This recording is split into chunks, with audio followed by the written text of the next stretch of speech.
반갑습니다. 성도 여러분. 6월 3일 토요일 부산진 오늘의 묵상입니다. 오늘 저희가 함께 나누실 말씀은 로마서 4장 13절부터 25절까지의 말씀입니다. 아브라함이나 그 후손에게 세상의 상속자가 되리라고 하신 언약은 율법으로 말미암은 것이 아니요 오직 믿음의 의로 말미암은 것이니라. 만일 율법에 속한 자들이 상속자이면 믿음은 헛것이 되고 약속은 파기되었느니라. 율법은 진노를 이루게 하나니 율법이 없는 곳에는 범법도 없느니라. 그러므로 상속자가 되는 그것이 은혜에 속하기 위하여 믿음으로 되나니 이는 그 약속을 그 모든 후손에게 굳게 하려 하심이라. 율법에 속한 자에게뿐 아니라 아브라함이 믿음에 속한 자에게도 그러하니 아브라함은 우리 모든 사람의 조상이라. 기록된 바 내가 너를 많은 민족의 조상으로 세웠다 하신가 같으니 그가 믿은 바 하나님은 죽은 자를 살리시며 없는 것을 있는 것으로 부르시는 이시니라. 아브라함이 바랄 수 없는 중에 바라고 믿었으니 이는 내 후손이 이 같으리라 하신 말씀대로 많은 민족의 조상이 되게 하려 하심이라. 그가 100세 하나 되어 자기 몸이 죽은 것 같고 사라의 태가 죽은 것 같음을 알고도 믿음이 약하여 지지 아니하고 믿음이 없어 하나님의 약속을 의심하지 않고 믿음으로 견고하여져서 하나님께 영광을 돌리며 약속하신 그것을 또한 능히 이루실 줄을 확신하였으니 그러므로 그것이 그에게 의로 여겨졌느니라. 그에게 의로 여겨졌다 기록된 것은 아브라함만 위한 것이 아니요 의로 여기심을 받을 우리도 위함이니 곧 예수 우리 주를 죽은 자 가운데서 살리신 이를 믿는 자니라. 예수는 우리가 범죄한 것 때문에 내줌이 되고 또한 우리를 의롭다 하시기 위하여 살아나셨느니라. 아멘. 성경을 보면 하나님의 백성과 하나님께서 언약을 맺으시는 것은 마치 결혼처럼 계약으로 인한 특별한 관계를 맺는 것과 같습니다. 그래서 언약으로 맺어지는 특별한 관계는 5가지의 요소를 가지게 됩니다. 첫째는 율법, 즉 법입니다.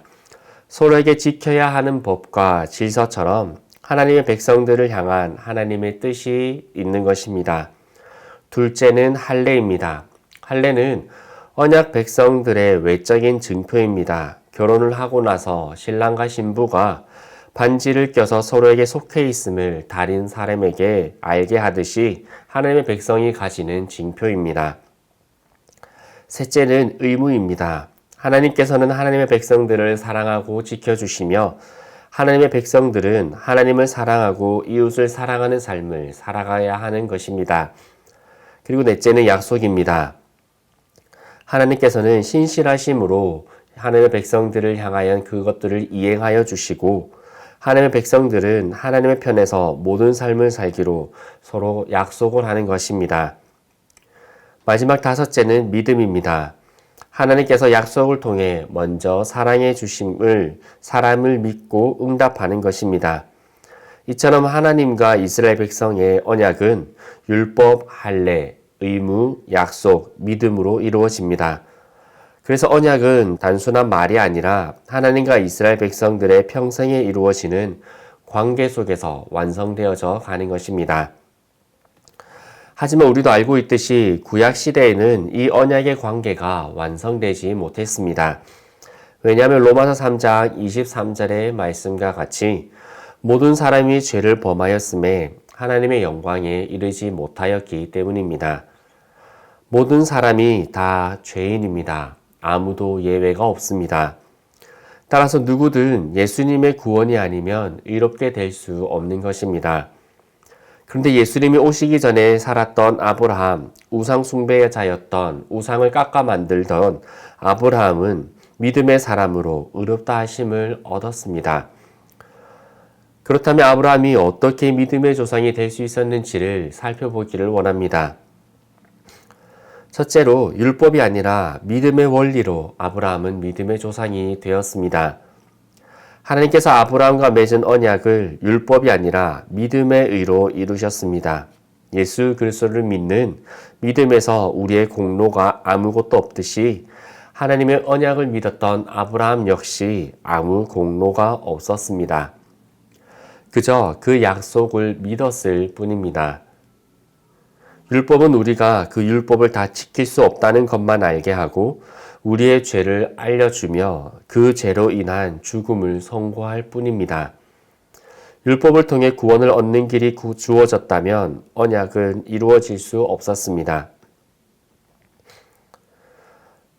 하지만 이 율법을 완성하신 예수 그리스도는 그분을 믿는 우리의 믿음을 통해 우리의 부족함과 연약함을 주님께서 담당해 주시고 그분의 완전함을 우리가 누리게 되는 것입니다. 율법으로 구원이 이루어지는 것이 아님을 말씀해 주시는 것입니다. 율법이 제정되기 전 아브라함은 하나님을 믿고 그분의 약속을 전적으로 의지함으로써 믿음의 조상이 될 수 있었던 것입니다. 둘째는 혈통이 아니라 하나님의 약속을 믿음으로 믿음의 조상이 되었습니다. 하나님께서 아브라함을 택하실 때 혈통을 따라 택하신 것이 아닙니다. 아브라함은 갈대아 우르 지역에 살아가고 있던 그저 한 명의 사람에 지나지 않았습니다.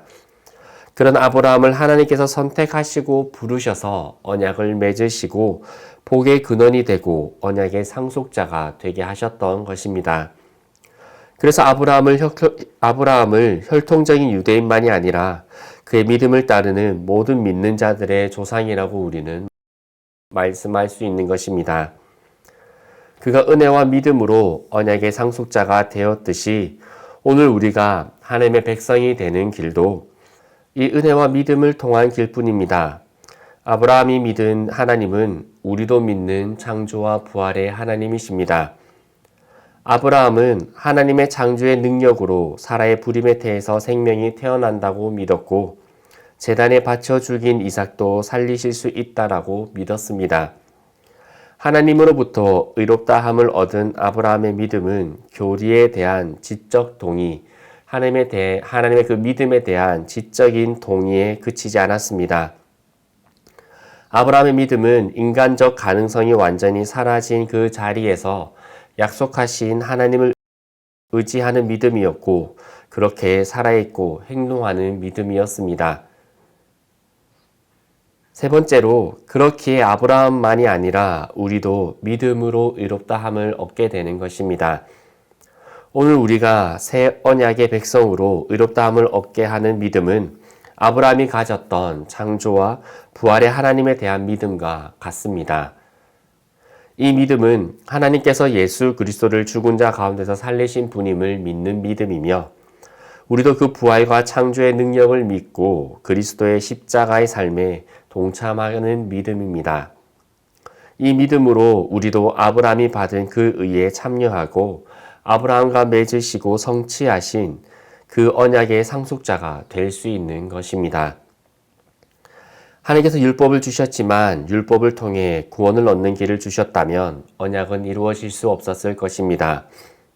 그래서 하나님께서는 구약 시대에 언약과 함께 제사를 주셔서 하나님의 백성들의 죄를 속죄하는 길을 열어주셨던 것입니다. 율법을 통해 구원이 이루어졌던 적은 없습니다. 구약 시대에는 제사를 통해 나의 죄가 용서받게 된다는 믿음을 통해 죄사함이 이루어졌으며 이제는 예수 그리스도를 믿는 믿음으로 우리의 죄를 용서받고 구원받게 되는 것입니다.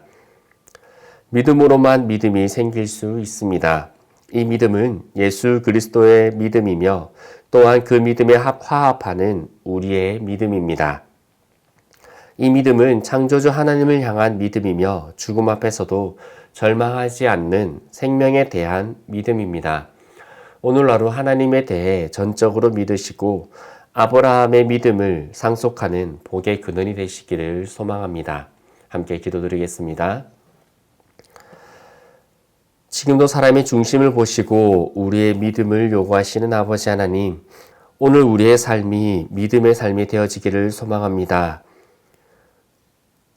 옛날처럼 똑같이 또 율법 안에서 무엇인가 증표를 삼고 또 율법 안에서 우리의 신앙의 전통 속에서 내가 신앙생활을 잘 하고 있다라는 안일함에 빠지는 저희들이 아니라 언제나 믿음으로 나의 믿음을 점검하며 하나님 앞에서 살아가는 저희들이 될 수 있도록 은혜 더하여 주옵소서. 율법이 아니라 믿음의 원리로 살아가게 하여 주옵시고 혈통이 아니라 하나님의 약속을 믿는 믿음이 우리에게 있게 하여 주옵소서. 그리하여서 아브라함이 믿음의 조상이 되고 하나님의 언약의 상속자가 되었듯이 오늘 우리 또한 그렇게 믿음으로 언약의 상속자가 되고 우리의 삶의 복의 근원이 되어 살아가는 저희들 되게 하여 주옵소서. 예수 그리스도 이름으로 기도드리옵나이다. 아멘.